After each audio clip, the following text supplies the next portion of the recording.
Përshëndetje miq. Robert Chambers nga qyteti anglez i Prestonit nuk kishte shumë për të treguar për vetveten deri në moshën 30 vjeçare. Ai kishte punën e përkryer dhe ishte shembulli më i mirë i një njeriu që i takonte shtresës së mesme. Megjithatë, kolegët e kishin parë se sa i sinqert, zemërmirë dhe human ishte ai. Ky mund të ishte incidenti që do t'i ndryshonte jetën Robertit.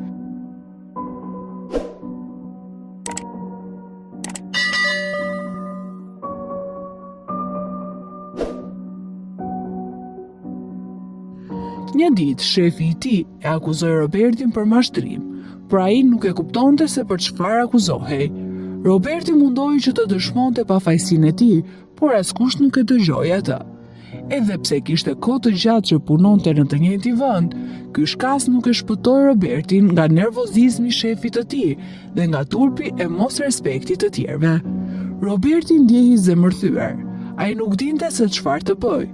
E ditën kur u pushua nga puna, ajo vetëm që nuk e mori pagën e tij të plot, por kishte edhe kredi për të paguar. Ai u mundua të gjejë një punë të re, por nuk kishte sukses, fal ish shefit të tij, i cili i dha një referencë të tmerrshme. Pas disa muajsh dhe pas disa refuzimesh, Roberti kuptoi se ai ishte i thyer dhe nuk kishte mundësi tjetër por të dalë dhe të jetojë në rrugë. Që atëherë ai nuk dukej më si vetvetja. Ai duhet të flinte në qendrën e strehimit dhe të hante mbetjet ushqimore nga restorantet dhe koshat e mbeturinave. Unë supozoj se shumë nga ne do të ndalonim së besuari tek njerëzit nëse do të përjetonim diçka të ngjashme. Por fatmirësisht, as stili i tij i jetës që ai po jetonte nuk e ndryshoi qëndrimin e tij, dhe fal këtij qëndrimi, ai pati shansin e dytë në jetë. Duke ecur rrugëve të Prestonit dhe duke kërkuar vend për të fjetur, Roberti vërejti një vajzë të mërzitur, e cila dukej se kishte nevojë për ndihmë. Ai u afrua dhe filloi të flasë me të. Burri i pastrem mësoi që ajo quhej Dominik dhe se ajo po përjetonte një natë të keqe. Studentja 22 vjeçare duhet të ecte gjithë natën rrugëve të qytetit, sepse ajo pat humbur kartën e saj bankare dhe kishte ngelur pa para. Celularit i kishte mbaruar bateria dhe ajo ndihej shumë e friksuar dhe po ecte në rrugë kur Roberti kaloi pranë saj. Pas një bisede, Roberti i tregoi se ai nuk ishte një person i rrezikshëm dhe la të kuptohej se një vajzë si ajo nuk duhet të ecte vetëm natën. Mund të imagjinoni sa nervoze ndjehej Dominik në ato momente, por përsëri ajo vendosi t'i besonte burrit të pastre dhe t'i tregonte atij historinë e kësaj nate. Pasi dëgjoi ngjarjen e pafatë të Dominikës, Roberti harxhoi 3 poundet e tij të fundit për t'i paguar taksinë saj dhe të dërgonte në shtëpi. Roberti e dinte se një vajzë nuk duhet të ecte vetëm natën vonë rrugëve të qytetit, e vajza e falenderoi Robertin për gestin e tij. Dominik arriti të mësoj vetëm emrin e këtij njeriu me zemër të mirë e të butë, i cili ju afrua me butësinë më të madhe dhe i cili e ndihmoi duke harxhuar paratë vetme që kishte në xhep. 2 ditë më vonë, Dominik u mundua ta gjejë Robertin për t'ia kthyer paratë. Ajo shkoi përsëri tek vendi ku u takuan dhe me vete kishte ushqim dhe 20 pound, që sadopak mund të ndihmonin Robertin, por ajo nuk arriti ta gjejë atë. Pas disa vizitash të tjera tek vendi i takimit, ajo arriti ta takonte Robertin përsëri. Ajo vendosi t'i fliste dhe dëshironte të dinte më shumë për jetën e tij. Dominik ndjehej befasuar nga përgjigjet që Roberti i jepte për jetën e tij.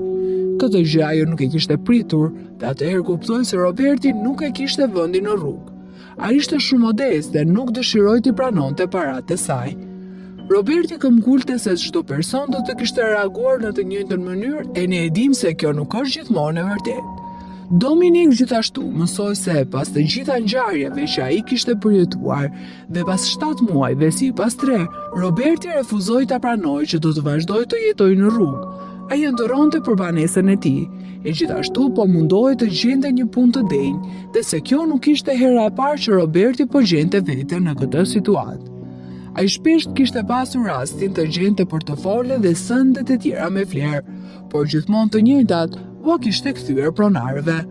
Por gjithçka që merrte në këmbim ishin disa fjalë mirënjohje.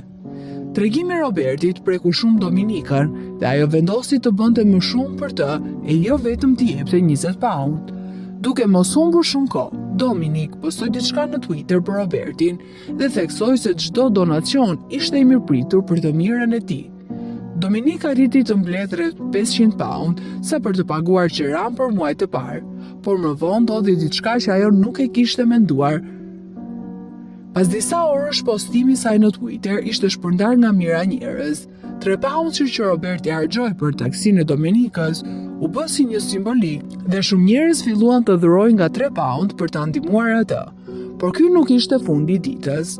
Dominik ishte me fat sepse postimin e saj shpërndau dhe organizata më e madhe për bamirësi, e cila arriti të grumbullojë 20.000 pound për Robertin.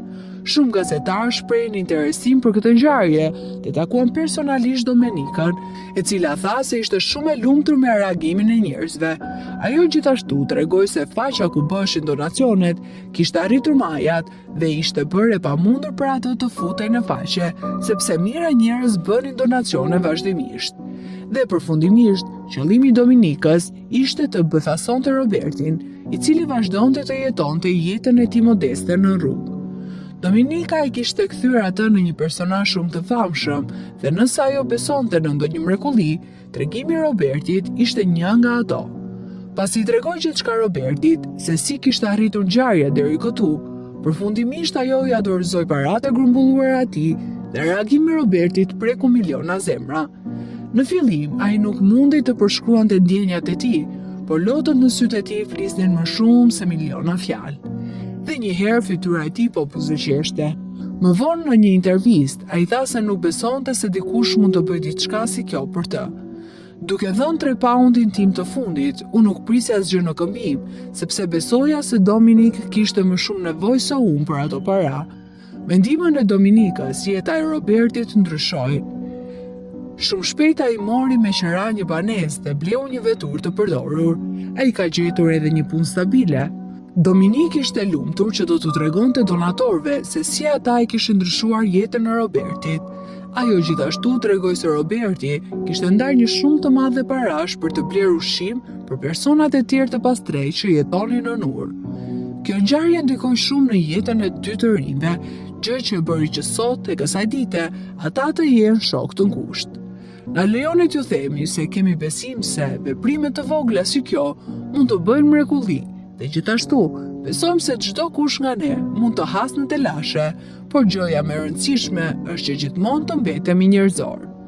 Pra miq, si ndjeni ju për këta dy njerëz dhe se si ata i arritën të ndihmonin njëri tjetrin?